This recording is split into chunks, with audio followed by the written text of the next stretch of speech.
कहानी की शुरुआत एक ऐसी रहस्यमयी जादुई दुनिया से होती है जहां इंसानों का जाना लगभग नामुमकिन था। चारों तरफ ऊंचे ऊंचे पेड़, चमकते हुए फूल और हवा में उड़ते अजीबोगरीब जीव दिखाई दे रहे थे। यह कोई आम जंगल नहीं था, बल्कि परियों की दुनिया थी जहां हर चीज में जादू बसता था। और यहीं पर हमें एक छोटी सी प्यारी बच्ची दिखाई देती है जिसका नाम मलेफिसेंट होता है। उसके सिर पर छोटे छोटे सींग थे और उसकी पीठ पर बड़े खूबसूरत पंख लगे हुए थे। वह बाकी परियों की तरह उड़ सकती थी और पूरे जंगल में खुशी खुशी उड़ती फिरती रहती थी। मलेफिसेंट ने आज तक इंसानों की दुनिया नहीं देखी थी। उसके लिए यही जंगल उसकी पूरी दुनिया था। वह अक्सर जंगल के जीवों के साथ खेलती रहती और हर कोई उससे बहुत प्यार करता था। लेकिन उसे जरा भी अंदाजा नहीं था कि एक दिन उसकी जिंदगी पूरी तरह बदलने वाली है। एक दिन मलेफिसेंट जंगल में उड़ती हुई कहीं जा रही थी। तभी अचानक उसकी नजर एक छोटे लड़के पर पड़ी। मलेफिसेंट उसे देखकर तुरंत नीचे उतरी और उससे पूछने लगी कि तुम कौन हो और यहाँ क्या कर रहे हो। लड़का थोड़ा घबरा गया, लेकिन फिर उसने बताया कि उसका नाम स्टीफन है और वह पास के इंसानी किंगडम से आया है। उसने जंगल में चमकता हुआ एक हीरा देखा था, इसलिए उसे उठाने आ गया। मलेफिसेंट ने तुरंत उससे वह हीरा वापस ले लिया, क्योंकि वह जंगल की चीज थी। हालांकि हैरानी की बात यह थी कि उसे उस लड़के से बिल्कुल डर नहीं लगा, जबकि उसने पहली बार किसी इंसान को देखा था। इसके बाद मलेफिसेंट उसे जंगल की सीमा तक छोड़ने जाने लगी। तभी स्टीफन मुस्कुराकर उससे पूछता है कि क्या हम दोस्त बन सकते हैं। ये सुनकर मलेफिसेंट थोड़ा सोचने लगती है, क्योंकि जंगल में इंसानों का आना मना था, लेकिन फिर भी वह मना नहीं कर पाती। जाने से पहले दोनों एक दूसरे से हाथ मिलाते हैं, लेकिन जैसे ही मलेफिसेंट उसका हाथ पकड़ती है तभी उसे हल्की सी जलन महसूस होती है। असल में स्टीफन ने लोहे की अंगूठी पहन रखी थी और लोहा परियों को जला देता था। मलेफिसेंट तुरंत अपना हाथ पीछे खींच लेती है और उसे कहती है कि अगली बार यह पहनकर मत आना। इसके बाद स्टीफन वापस अपने किंगडम लौट जाता है, लेकिन उसके जाने के बाद भी मलेफिसेंट उसी के बारे में सोचती रहती है। धीरे धीरे स्टीफन रोज जंगल आने लगा और दोनों की दोस्ती काफी गहरी हो गई। वे साथ में खेलते, उड़ते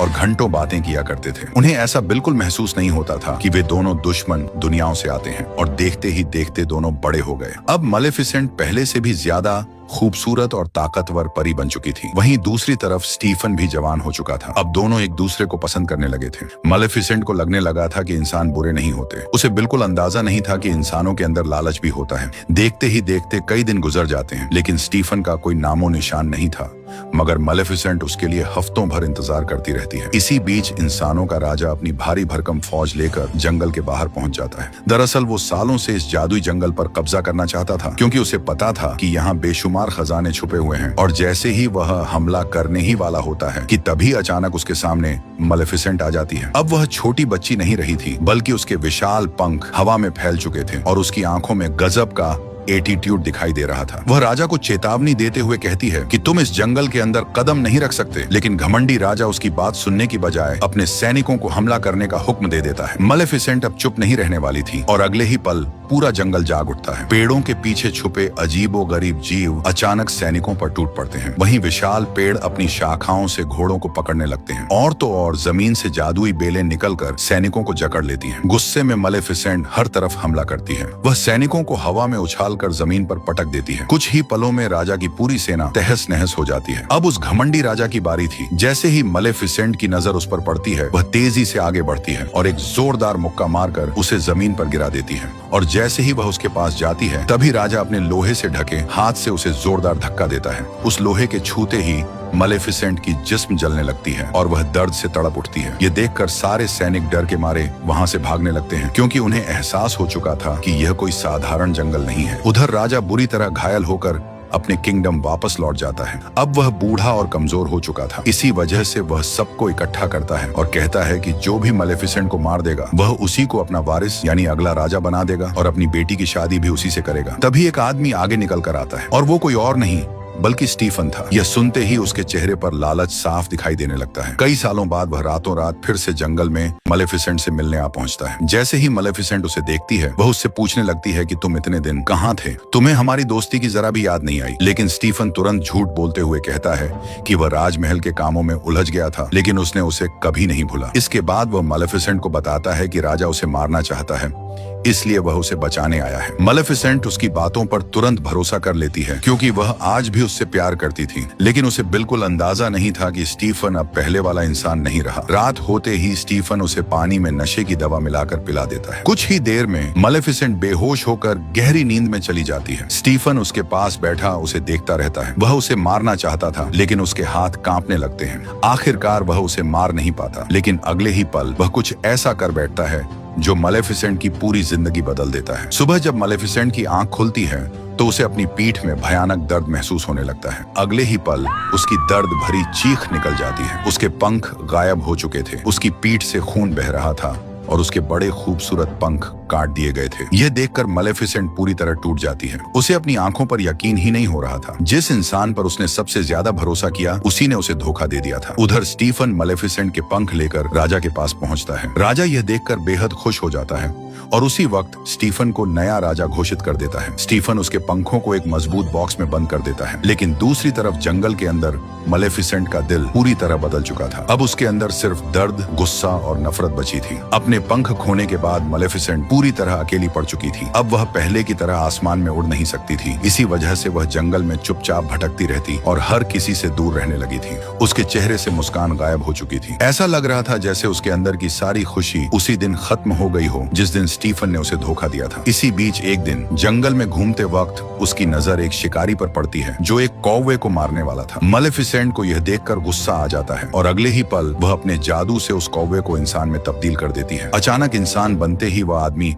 खुद भी घबरा जाता है। वहीं शिकारी डर के मारे वहां से भाग जाता है। अब वह कौवा मलेफिसेंट के सामने खड़ा था और वह हैरानी से उससे पूछने लगता है कि आपने मेरी जान क्यों बचाई। तब मलेफिसेंट बस इतना कहती है कि पता नहीं, शायद मैं किसी को मरते हुए नहीं देख सकती। वह आदमी उसकी मदद के बदले हमेशा उसका साथ देने का वादा करता है। इसके बाद मलेफिसेंट उसका नाम डियावाल रखती है।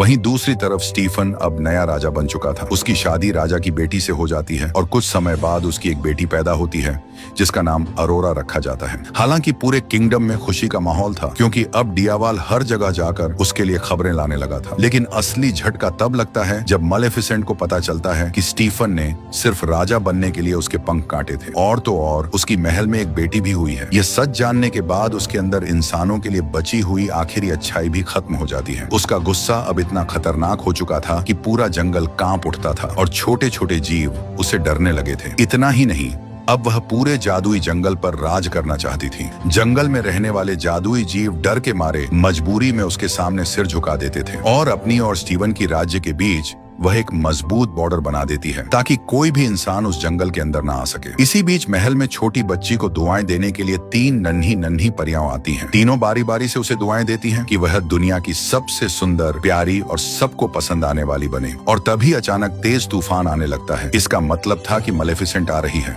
जैसे ही वह महल के अंदर कदम रखती है, पूरा माहौल खामोश हो जाता है। सभी लोग डर के मारे उसे देखने लगते हैं। वहीं स्टीफन का चेहरा घबराहट से भर जाता है।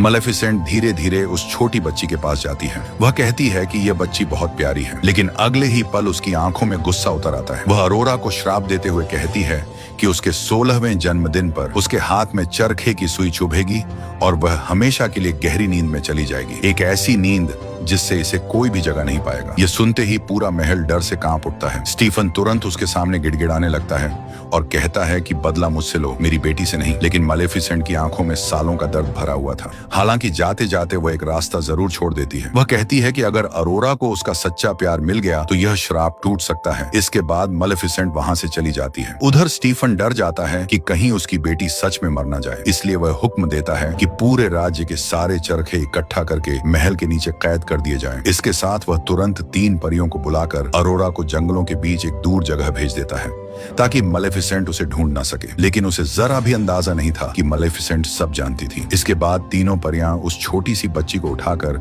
जंगल के बीच एक छोटे से घर में ले आती हैं। फिर उसकी देखभाल करने के लिए वे अपनी जादुई शक्तियों से इंसानों का रूप ले लेती। हालांकि देखभाल करना तो दूर, उन्हें यह तक नहीं पता होता कि बच्चों को क्या खिलाया जाता है। जब नन्ही बच्ची रोने लगती है तो ये 3 बेवकूफ परियां उसे कच्ची सब्जियां खिलाने की कोशिश करने लगती हैं। शाम के वक्त जब नन्ही बच्ची घर के अंदर होती है तभी मलेफिसेंट खिड़की के पास आकर उसे डराने की कोशिश करती है।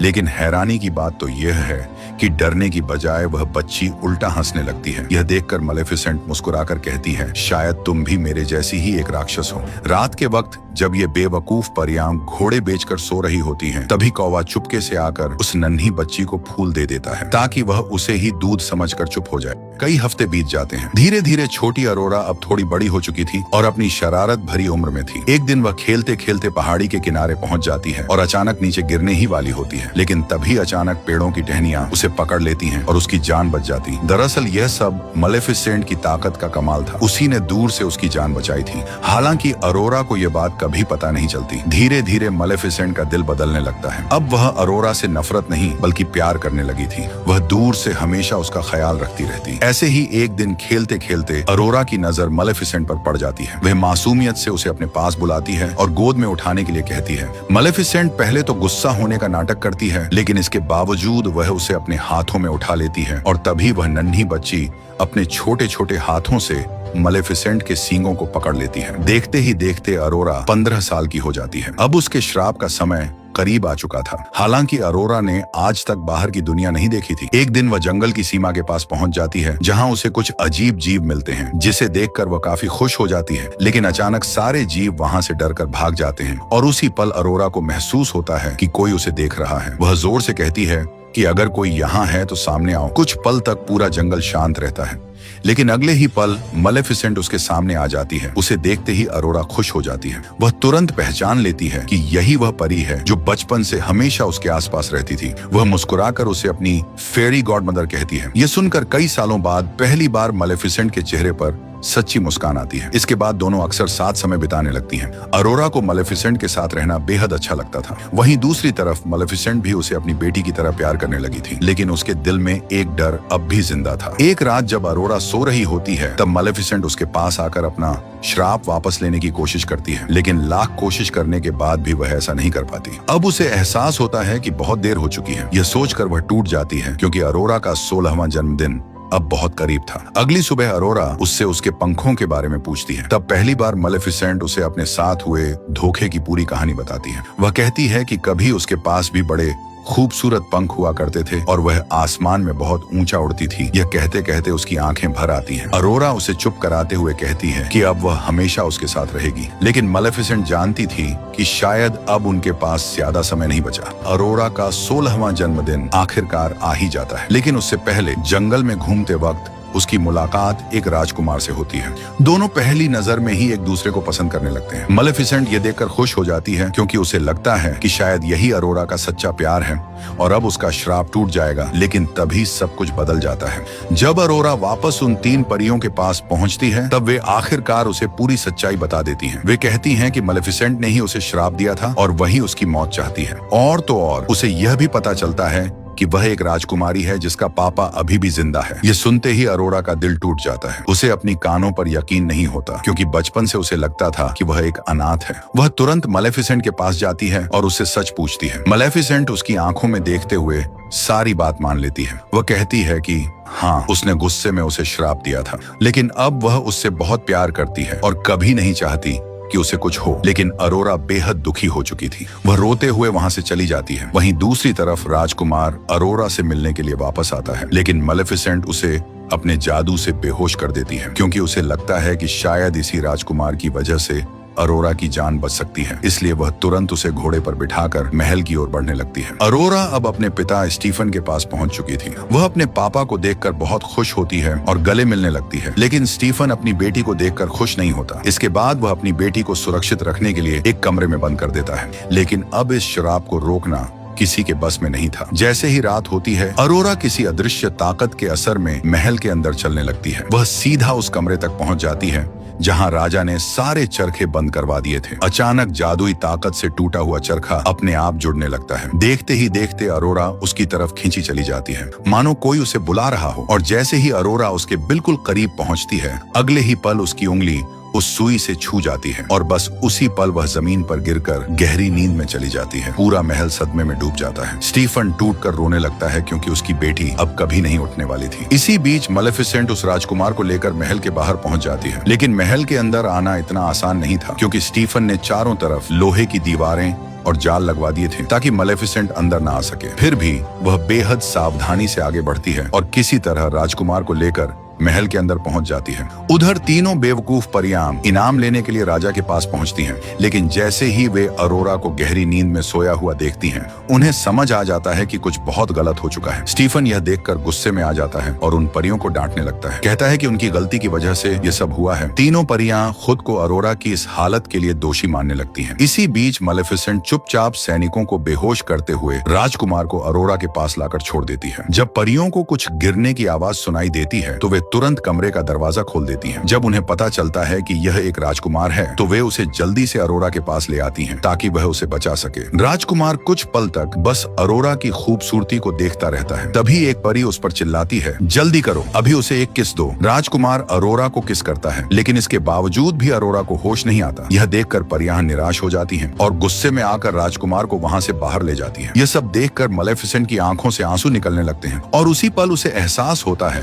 कि उसने अपनी नफरत में एक मासूम जिंदगी बर्बाद कर दी। वह अरोरा के पास बैठकर कहती है कि वह उसकी मुस्कान को बहुत याद करेगी। फिर वह धीरे से उसके माथे को चूमती है और निराश होकर वहां से जाने लगती है। लेकिन तभी पीछे से आवाज आती है, अरोरा जाग चुकी थी। असल में उसका सच्चा प्यार कोई राजकुमार नहीं बल्कि मालेफिसेंट खुद थी, क्योंकि वही उसे सबसे ज्यादा दिल से प्यार करती थी। यह देखकर मालेफिसेंट की आंखें खुशी से भर जाती हैं, लेकिन उनकी खुशी ज्यादा देर तक नहीं टिकती। जब वह दोनों वहां से जाने लगते हैं कि तभी अचानक स्टीफन के सैनिक वहां पहुंच जाते हैं और लोहे का विशाल जाल मालेफिसेंट पर फेंक देते हैं। लोहा उसके शरीर को जलाने लगता है और सारे सैनिक मिलकर उस पर हमला करने लगते हैं। गुस्से में मालेफिसेंट डियावाल को ड्रैगन में बदल देती है। अगले ही पल पूरा महल आग से भर जाता है। इसी बीच डियावाल आग उगलकर सैनिकों को खत्म करने लगता है और मालेफिसेंट खुद को आजाद कर लेती है। लेकिन तभी स्टीफन लोहे की कवच पहनकर उसके सामने आ जाता है। अब वह किसी भी कीमत पर मालेफिसेंट को मारना चाहता था। उधर अरोरा भागते हुए उस कमरे तक पहुंचती है जहां मालेफिसेंट के कटे हुए पंख बंद थे। जैसे ही वह उन्हें आजाद करती है,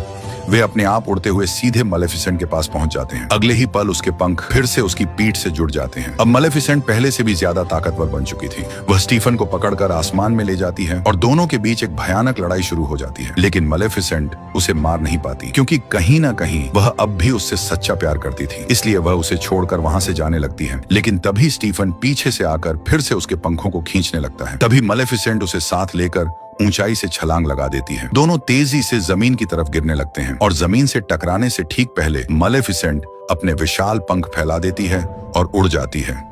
वहीं स्टीफन नीचे गिरकर मर जाता है। इतना सब होने के बाद भी मालेफिसेंट को उसकी मौत का दुख होता है, क्योंकि उसने उसे सच में कभी प्यार किया था। अगली सुबह मालेफिसेंट पूरे जंगल से जादुई दीवारें हटा देती हैं। अब इंसानों और परियों के बीच कोई दूरी नहीं बची थी। जंगल फिर से खूबसूरत फूलों और खुशियों से भर जाता है। इसके बाद मालेफिसेंट अरोरा को नई रानी घोषित कर देती है। अब इंसानों का किंगडम और जादुई जंगल दोनों एक हो चुके थे। लेकिन कहानी यही काट नहीं होती। क्या होगा जब मालेफिसेंट को पता चलेगा कि वो सिर्फ एक परी नहीं बल्कि एक प्राचीन और शक्तिशाली जाति की आखिरी वारिस है? और कौन है वो ताकत जिसने उसे बनाया और क्यों पूरी दुनिया उसकी असली पहचान से डरती है? अगर आप जानना चाहते हैं इस रहस्यमयी कहानी का अगला पार्ट, तो नीचे कमेंट में पार्ट 2 जरूर लिखें। और अगर आपको ये मूवी पसंद आई हो तो लाइक, कमेंट और सब्सक्राइब करना बिल्कुल मत भूलना, क्योंकि ऐसी ही दिलचस्प कहानियां हम आपके लिए रोज लाते रहेंगे।